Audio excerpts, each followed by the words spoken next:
everyone. I'm Dr. Yosefa Fogel-Rubel, and this is One-on-One, Women Talk Torah, a series brought to you by Matan Women's Institute for Torah Study.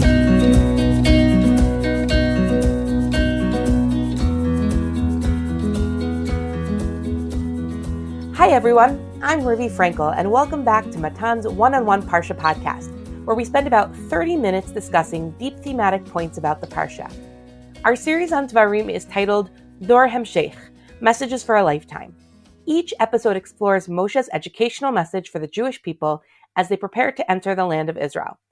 Each week's guest will be someone who herself has learned at Matan and is now passing these educational messages on to the next generation.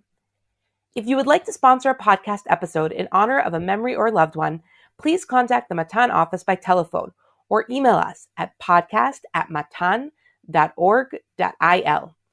These sponsorships enable us to keep creating new content, so if you have deliberated until now, don't hesitate to be in touch. This week's Parsha, Parshat Shoftim, opens with the commandment to appoint judges and officers to govern the people in Eretz Yisrael. Tzedek, tzedek, tirdov, pursue justice, so that you may live and inherit the land that God has given you. What follows is descriptions of laws necessary for judges and officers to uphold a court system, the need of 2 witnesses in the cases of capital punishment, and the process for when a case is too difficult for the local courts, for example. If the people decide to appoint a king after they enter the land, they may do so, but the king has specific mitzvot that pertain to him. He should be chosen by God, from the Jewish people, not have too many horses, wives, or wealth, and keep a copy of the Torah with him and follow it at all times. The Parsha then details the role of the Levites and the priests and the responsibilities the people have towards them as they have no portion in the land. Moshe warns the people about embracing sorcery and magic. Hashem will provide real prophets, but be warned that false prophets will be liable for death. We then turn to systems of justice, including the Ir Miklat, the city of refuge, stressing that it applies for accidental killings and not purposeful murder, and the famous verse of ayin tachat ayin, an eye for an eye. Before going out to war, there are 4 categories of people who are turned away from the front. Our Parsha details laws of war, including when to offer peace and when taking spoils is permitted. The Parsha ends with Egla Rufa, the seemingly strange process that takes place when a stranger is found murdered out in the field between 2 cities. Today my guest is Rabbanit Rachel Weinstein. Rachel is a graduate of Matan's Hilchata program and is a Sho'ol Umeshiv and Mashpia at MMY, a lecturer at the Lapidot program for educators, and Ma'aleh. She is a Yoetzet Halacha working specifically on the fertility hotline. She is also a contributor to the Matan Shaila Responsa initiative. Rachel is making Shabbat Sheva Brachot this week for her son and just celebrated her daughter's bat mitzvah.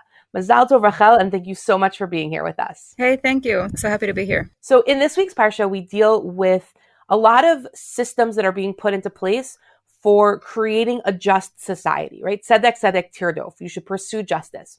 And one of the systems that we're told about that Moshe actually puts in place before the Jews enter Israel is the Ir Miklat, is this city of refuge.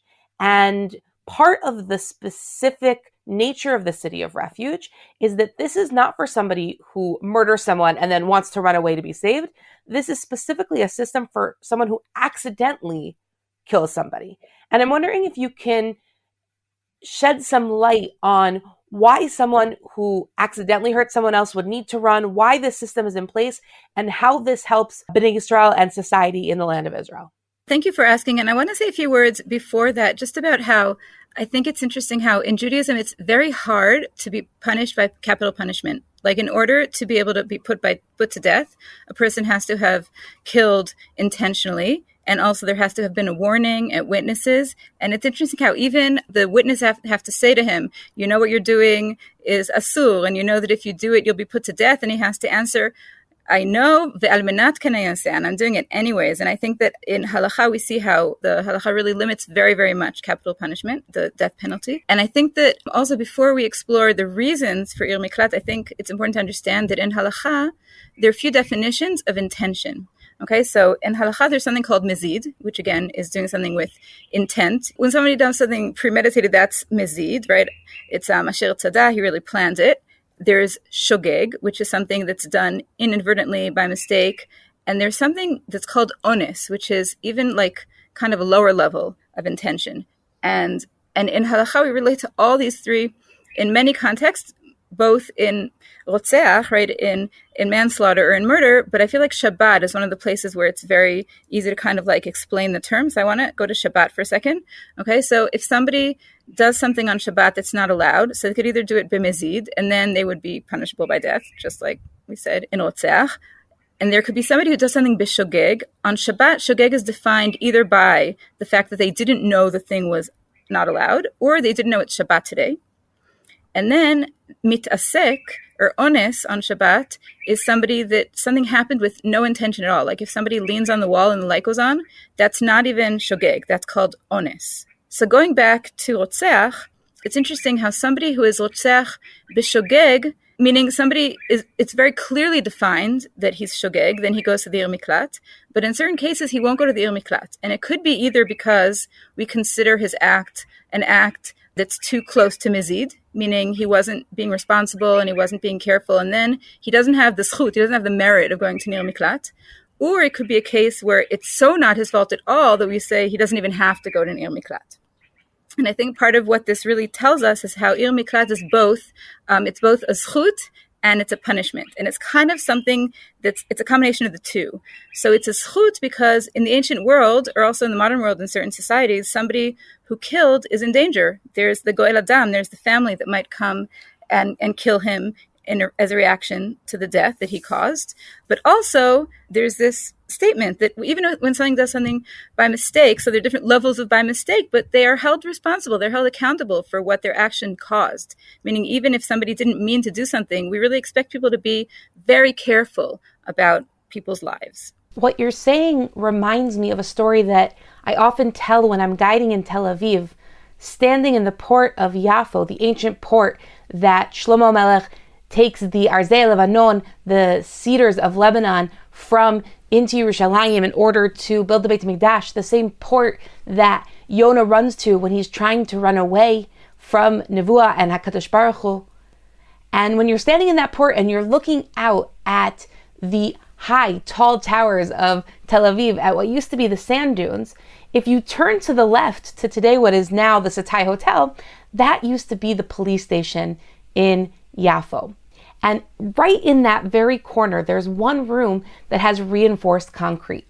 And the reason for that is that when they brought Eichmann to Israel, they held him in that police station for one night.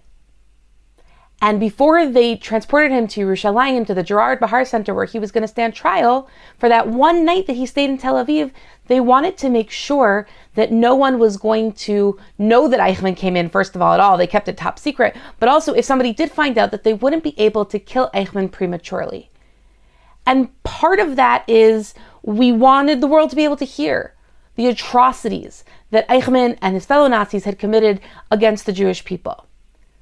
But I think another part of it was this idea that we have in this week's Parsha, tzedek tzedek tirdof, and to run after justice. And there's something about the Ir Miklat that reminds me also of this room.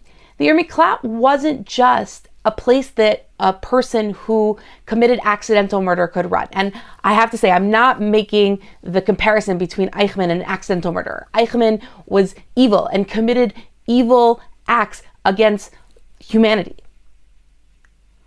But in the story of the accidental murderer, the Torah does not command the family of the murdered not to chase after the accidental murderer. It's the accidental murderer who needs to run to the Ir Miklat, and the murderer's family, the Torah almost understands that the murderer's family is angry and is going to try and run and take their own street rough justice, if you will, out against this person who killed their family member. And so we put Eichmann in a reinforced concrete room because we weren't going to tell people not to have emotions and not to want to try and kill Eichmann, but we were going to create a place where justice could take place. And I think it's also about the fact that sometimes in our tradition, there are rules and laws in justice that are hard for us to sit with.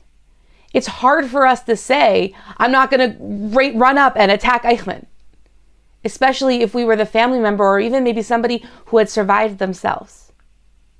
and what the Torah does in the story of Ir Miklat, but also in general with the mitzvot in this week's Parsha, is that it gives us a framework and a system to understand what justice is. So there's actually a pasuk that I really am very passionate about that really connects to what you're saying. In the Parsha it says, in Perek Yud Pasuk Yud Aleph, chapter 17, verse 11, Al pi haTorah asher yorucha, ve'al hamishpat asher emor lecha ta'aseh, according to the Torah that you are taught and the law that you are told, lo tasur min hadavar hazeh asher yigidu lecha yamin u'smol. Don't veer, don't stray from the thing you are told, right or left. And it's a very famous pasuk, and the Rashi on this pasuk is also very famous. Rashi says, Afilu omer lecha al yamin shu smol ve'al smol shu yamin. So even if he tells you right is left and left is right, you have to trust Chazal to give you a reality check. And this is a very famous and I think controversial Rashi, because Rashi is saying even if the Chachamim tell you something that seems clearly wrong, you're supposed to trust them. And the Ramban actually says it in a little bit more of a gentler way. Like in Rashi, it sounds like even if they say something that's like clearly wrong, like they tell you right is left, you know right is not left. And the Ramban, the wording is a little bit different, and it's based on the Midrash. The Ramban says, I'll just read it. Afilu omer lecha al yamin shu smol ve'al smol shu yamin. He's quoting Rashi, and he says, V'inyano, afilu tachshov belibcha shehem to'im, והדבר פשוט בעיניך, כאשר אתה יודע בין ימינך לשמאלך, תעשה כמצוותם. Even if in your heart you think it's as clear as them telling you right is left and left is right, then you should listen to them. There's a very similar wording that appeared a couple weeks ago in Parashat Ve'etchanan, also lo tasur yamin u'smol. And I feel like part of what Moshe is telling Am Yisrael before they go into Eretz Yisrael is that there are going to be a lot of messages that are very confusing. And every person lives in the culture they live in. And very often we don't even realize that our lens is the lens of our time. And going into Eretz Yisrael, Am Yisrael is commanded to get rid of all the Avodah Zarah because they're coming from a world that's very much affected by idolatry. And going in to Eretz Yisrael, there's no chance that they're going to be able to really embrace Judaism and embrace the Jewish way of life if there's so much out there that's really creating a situation that's so hard for them, that's going to really limit their vision. And part of what Moshe says to Am Yisrael going in is that you have to remember that even if sometimes you really think you know, you really think you see clearly, you have to remember that what you see is in your own eyes.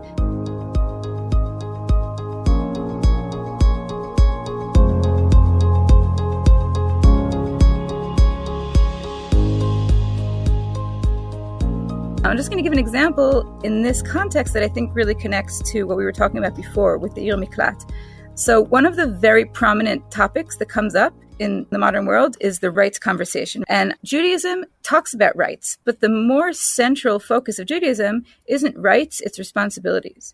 And just like with Ir Miklat, we talked about how a person is really responsible for their actions. This is a very, very prominent message in Judaism. And I think that often we get so caught up in the rights conversation that we forget about the responsibilities conversations. You're making me think of two things. So going back to the Eichmann piece for a second, a lot of times the idea of objective truth would come up with the people that I would guide. And so I often think that in order to make a point, you have to go to an extreme or the most extreme example. So I would say, is Hitler evil?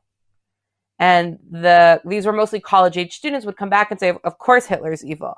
And so I would say, okay, so if you can tell me that Hitler's evil, then objectivity must exist. And so then we would take the conversation from there. Today, more and more, when I ask that question, college-age students have a really hard time saying that Hitler was objectively evil. Really? That's so scary. Yeah, I find it really scary, but I think that when we move into a world, like you're talking about the influences of the world, and we've moved into a place where this question of objectivity and subjectivity and right and left is so confused that I come back to this question. A couple of weeks ago, I spoke to Rabbanit Debbie Zimmerman on the podcast, and she had we were defining words in Tanakh, and she had a really interesting definition for inoi as submission of will. So when we're supposed to afflict ourselves on Yom Kippur, it's really about submitting ourselves to the will of God. And I think that what we're talking about here is not necessarily the idea that Chazal are always correct, because I think, and you as somebody who's much more learned in halacha and the processes that I am can probably talk a little bit to this. There's a process for what happens when Chazal make a mistake. right? There's a process Yeah. for what happens when Sanhedrin isn't correct.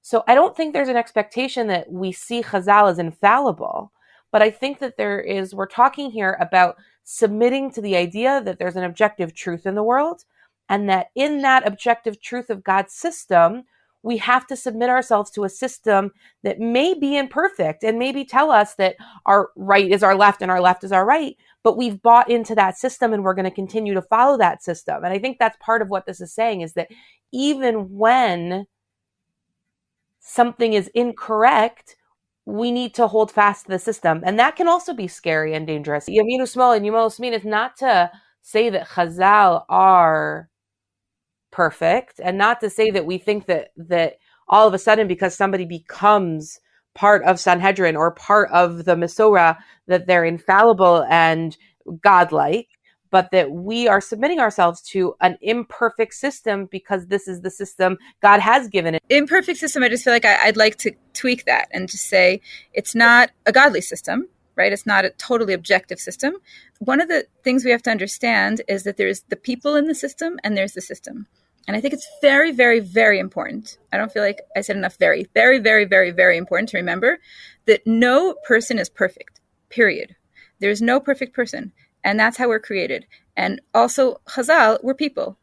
Now, the system is something different. And the system carries Torah Sheba'al Peh. And the strength of what the system carries is something much bigger than the sum of all the people in it.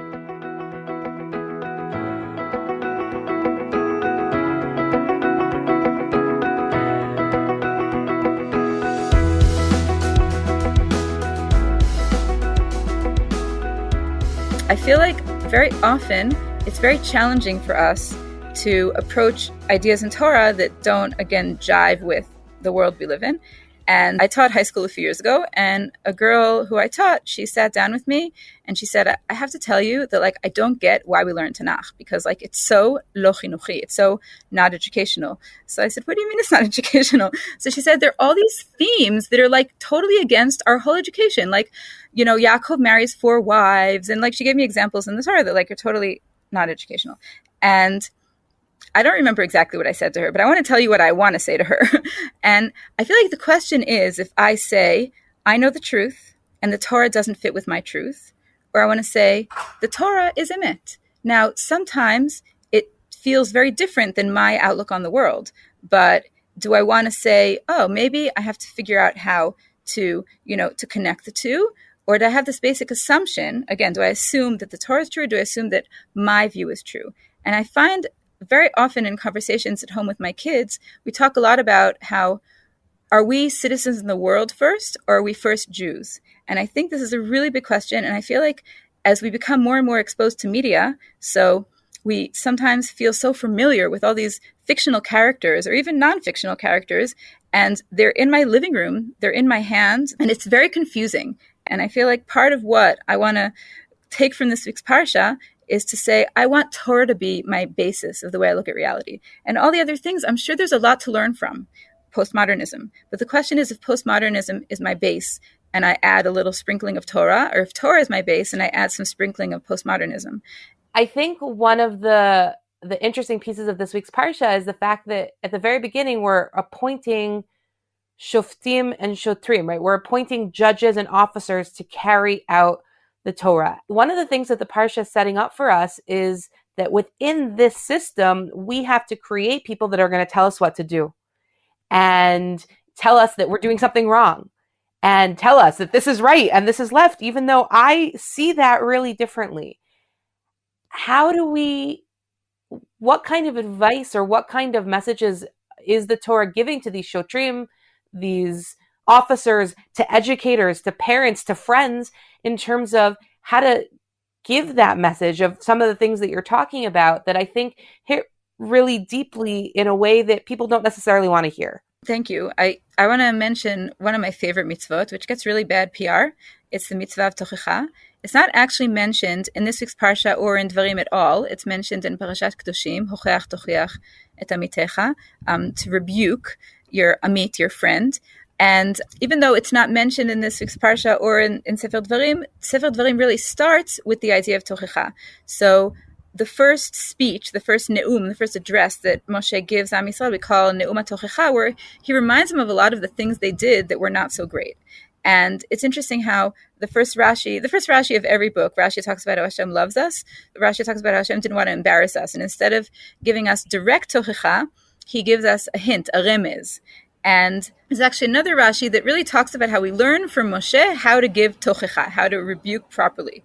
Now, I think that rebuke got a bad rap because our image of rebuke is somebody coming to somebody else and trying to force them to do something they're not interested in doing. And I think rebuke is sometimes something very, very different. I think also to remember the context, I think that one of the most common contexts for rebuke is dafka with people who we were really in close encounters with, like, for example, like you said, parenting. So who's the person I rebuke more than anybody else? Obviously my kids, right? So the word rebuke, I feel like also is a little bit, it's a modern word. I'm not sure if it's a direct translation, but mochiach is to prove or to tell or to bring someone to realization that they're doing something wrong. And sometimes it's not something that they're necessarily against. I mean, with children, sometimes it is, but sometimes it's just teaching them something or giving them new information. But I just want to start with Rashi. So Rashi says like this. This is Rashi on Perek Aleph Pasuk Gimel, that's chapter 1, verse 3. And Rashi says that he quotes the Midrash, and he says, Melamed, shelo hochichan ela samuch lamita. So he says, Moshe rebukes Am Yisrael right before he dies. And then it said, the Midrash says, Mimi lamad, Rashi says based on the Midrash, Mimi lamad mi Yaakov. He learns from Yaakov. Shelo hochiach et banav ela samuch lamita. So also Yaakov, before he dies, he comes and he tells his children many blessings, but also some unpleasant statements, which is also seen as rebuke. And then the Midrash says, "Umipnei arba'at dvarim en mochachim et ha'adam ela samuch lamita." So there are 4 reasons why it's best to rebuke people right before you die. So I'm not saying to only rebuke people right before you die, but I think we can learn some messages from what the Midrash says about this.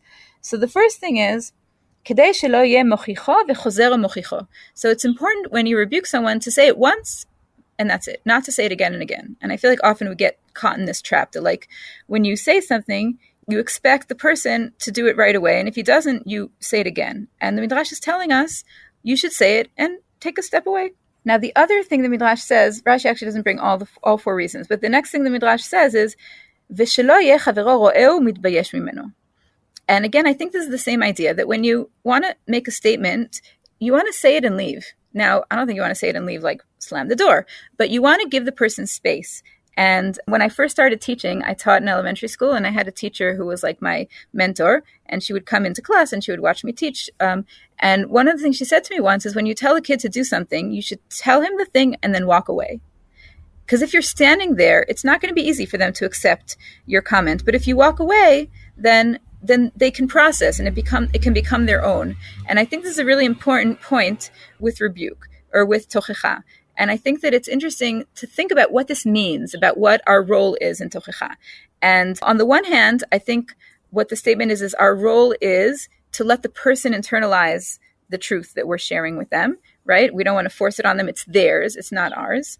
On the other hand, there's this idea of Kol Yisrael Arevim Ze Lezeh, that I have a part in this, meaning it affects me too, even if it technically doesn't affect me. The mitzvot that my fellow Jew does, we're a part of a whole. And I think rebuke kind of contains both the idea that I have a responsibility for their actions, but that ultimately they're going to have to choose to act. And I feel like the basic rebuke situation is that you know that this other person just doesn't know.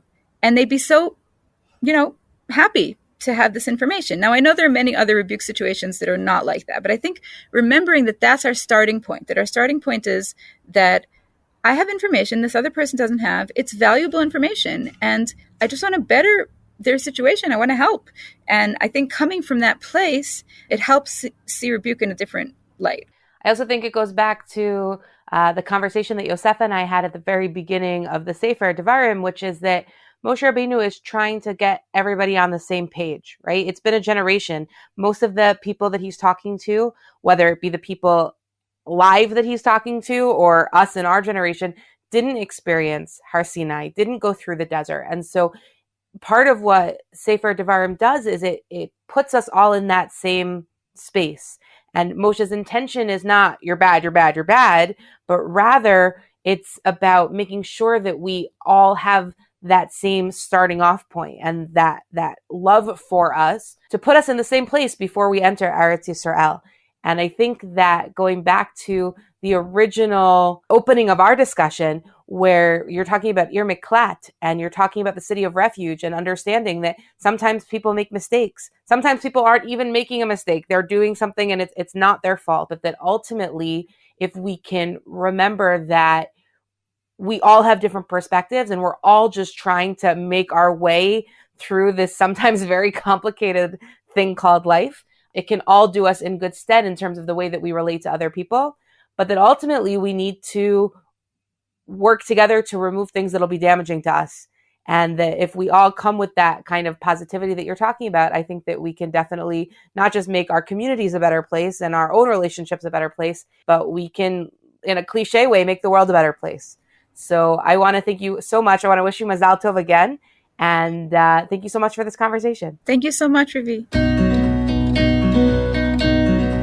I hope you've enjoyed this conversation as much as I did. I'm Dr. Yosefa Fogel-Rubel, and this is One on One, Women Talk Torah, a series brought to you by Matan Women's Institute for Torah Study. Please do One on One and Women's Torah Learning a small favor by sharing this podcast with family and friends so that we can reach new listeners. You can stream and download these episodes on Spotify, iTunes, Google Podcasts, SoundCloud, and Matan's website. Don't forget to leave us a 5-star review in the comments. Please send us any feedback at podcast@matan.org.il. That's podcast@matan.org.il. Thanks for listening, everyone.